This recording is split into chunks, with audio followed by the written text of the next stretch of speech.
Welcome to Under the Radar, where we seek to make Western culture more accessible. I'm Kirk Powell.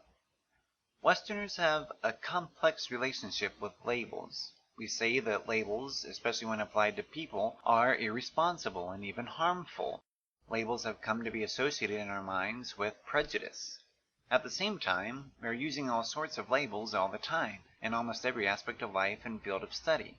We are perfectly willing to wield labels as weapons or hide behind them depending on the context.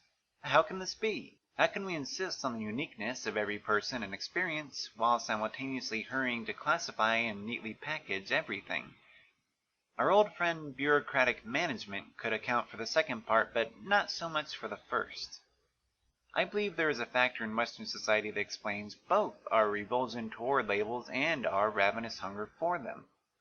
We in the West have prided ourselves on wrecking our own ideological foundations, on cutting our institutions to the bone. The conventional sources of authority and stability in societies have been, in our case, thoroughly and repeatedly attacked.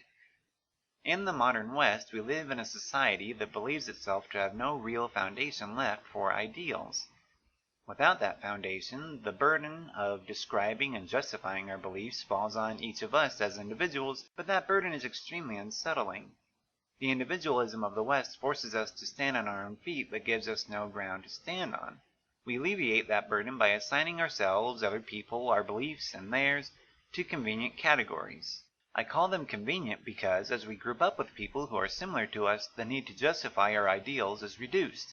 And because, by grouping together, the task of describing and justifying our ideals might be delegated to experts like politicians, priests, doctors, philosophers, etc.